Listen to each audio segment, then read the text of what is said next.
સુરતમાં અતિ ભારે વરસાદની આગાહી વચ્ચે જિલ્લા કલેક્ટર રેડ અને ઓરેન્જ એલર્ટ જાહેર કરી વહીવટી તંત્ર એનડીઆરએફ અને રેસ્ક્યુ ટીમોને એલર્ટ મોડ પર મૂક્યા છે. સુરત જિલ્લામાં આગામી દિવસોમાં ભારેથી અતિ ભારે વરસાદની આગાહીને પગલે જિલ્લા વહીવટી તંત્ર પૂર્ણપણે એલર્ટ મોડ પર આવી ગયું છે.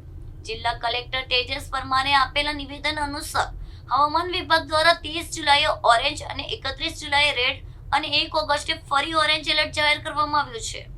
આ સ્થિતિને પહોંચી વળવા માટે વહીવટી તંત્ર દ્વારા જિલ્લાના તમામ તાલુકા અને નગરપાલિકાઓને સંભવિત આપત્તિ સામે પૂર્વ તૈયારીઓ રાખવા અને તથા તમામ જરૂરી પગલાં લેવા માટે સ્પષ્ટ સૂચના આપી દેવામાં આવી છે.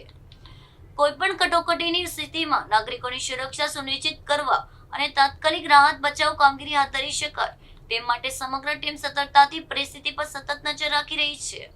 વધુમાં નીચાણવાળા વિસ્તારોમાં રહેતા લોકોને સાવચેત રહેવા અને જરૂર પડે સુરક્ષિત સ્થળે ખસી જવા માટે પણ ખાસ અપીલ કરવામાં આવી છે. સંભવિત પૂર કે ભારે વરસાદની સ્થિતિને પહોંચી વળવા માટે એનડીઆરએફ અને સ્થાનિક રેસ્ક્યુ ટીમોને પણ સ્ટેન્ડ બાય મોડ પર રાખવામાં આવી છે.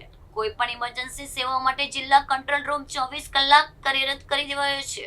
એક નિમ્ન હવાનું દબાણ જે બંગાળની ખાડીમાં ઉપસ્થિત થયું હતું તે તેજ ગતિથી ગુજરાત તરફ વધી રહ્યું છે અને તેના કારણે આજે ઓરેન્જ એલર્ટ, આવતીકાલે રેડ એલર્ટ અને 1 તારીખે ફરીથી ઓરેન્જ એલર્ટની ભારે પવન સાથે વરસાદની આગાહી સુરત જિલ્લામાં કરવામાં આવી છે. તે સંદર્ભે સુરત મ્યુનિસિપલ કમિશનર દ્વારા તમામ તૈયારી કરી દેવામાં આવી છે. સાથે સાથે જિલ્લાની અંદર જિલ્લા વિકાસ અધિકારી શ્રી દ્વારા પણ તમામ તાલુકા વિકાસ અધિકારીઓને એલર્ટ કરવામાં આવ્યા છે. એ સાથે સાથે પ્રાંત અધિકારીશ્રી અને મામલતદારશ્રીઓને પણ એલર્ટ કરવામાં આવ્યા છે.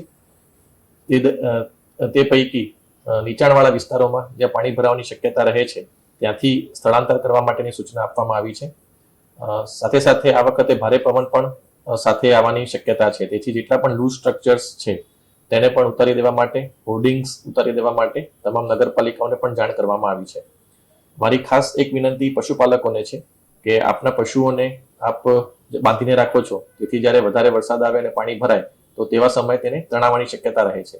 તેથી જ્યારે વધારે વરસાદ આવે અને પાણી ભરાવાની શક્યતા જણાય તો પશુઓને ખુલ્લામાં રાખો, તેમને તાર સાથે કે કોઈ પોલ સાથે બાંધો નહીં, તેથી તે પોતાની રીતે જે સુરક્ષિત જગ્યા છે તે શોધી શકે. અગત્યની જે વાત છે કે આવતીકાલે 31મીએ ખૂબ જ ભારે વરસાદની શક્યતા છે.